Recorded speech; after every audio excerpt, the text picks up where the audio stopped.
What's up guys, it's Ryan with the MXG channel once again, and today I'm here to show you a Sherco. We've got our first batch of 2023 models in, and I've got a 125 two-stroke here to show you. So it's a 2023 Sherco SER 125. Let's check it out.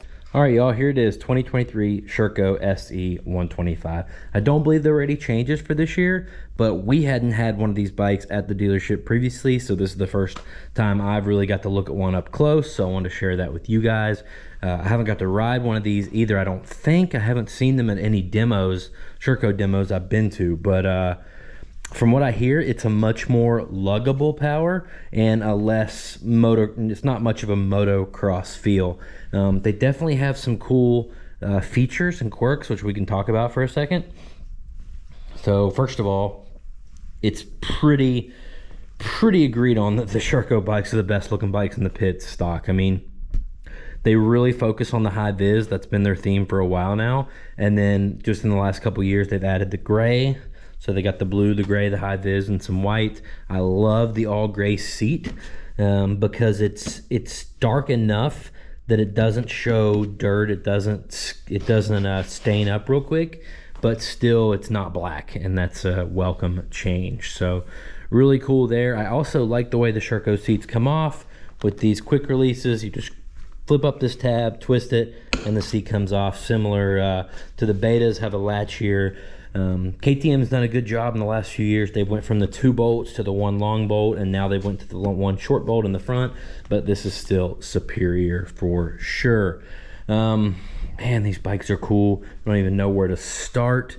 Look at this exhaust with the carbon tip.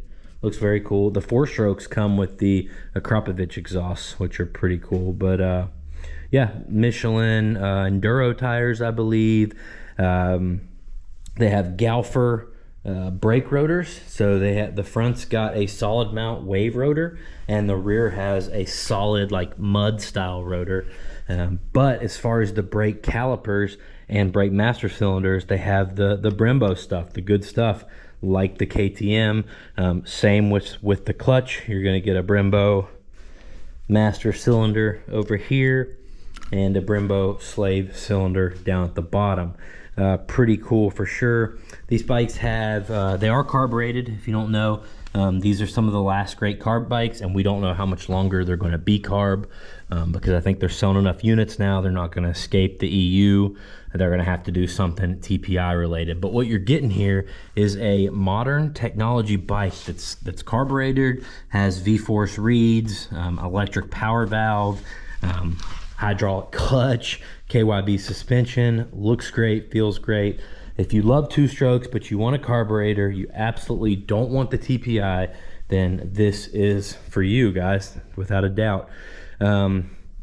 Also, it's got this big tank. Sherco says this is like 20% bigger than the other brands' off-road tanks. So I haven't verified that, but it does look pretty big. Obviously, the big thing with these is you're getting a trail-oriented 2-stroke with KYB suspension. So you know, a lot of guys just love the KYB stuff. It's just hard to argue against. These forks are going to be like the AOS forks, which are similar to the Yamaha Triple S forks, which is just what Yamaha calls that fork. Same with the shock. You've got the red caps on these. Pretty cool. Looks like you have a black anodized sprocket. Look really good with a gold chain. Regular headlight. Now up here, of course, here's your kill switch. This is your headlight. Your start button is right here, but then right here you have a map switch. And just talking about that for a second, the Shercos I have ridden, which are like the 250, the 300, the 450, the 500, the 250 2-stroke, the 300 2-stroke. Sherco is the bike that flipping the map switch makes the most difference. Especially on the 4-strokes, I noticed the most. The 300's not quite enough for me at 220 pounds until I flip that switch, and then boom, it's like the perfect amount of power in the trails. The 500 in the trails, it's really manageable with the map switch on mild. You switch it to the aggressive map and it is no longer manageable in single track. It's an absolute monster. So it's pretty cool because a lot of brands have had map switches for a while, but the map switches have mean so little, like you really don't even bother with them. You just put it in whatever map you get comfortable in and leave it there, and that's a shame. I love having the drastic difference in the map switches like we get with the Sherco.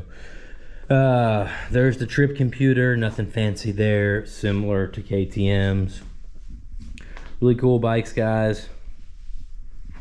Sherco, if you're not familiar with the company, they're from France, and they're still kind of getting their foot in the door in the US as far as getting super stabilized and getting dealers set up and parts availability and all that. But we haven't seen much issue with that here at AOMC. So Sherco has a very big presence in the hard enduro scene in the US, which is actually growing substantially. So something to keep in mind if if you ride off road, if you're interested in hard enduro, then I would not bat an eye at getting involved with a Sherco, especially a two-stroke. So hopefully we're probably gonna have some big news in the next year or so about these things and the TPI system that they're going to and all that. So definitely keep an eye on the channel, hit the subscribe button, and hit the bell button too, so when we talk about it you don't miss it. All right guys, I appreciate y'all.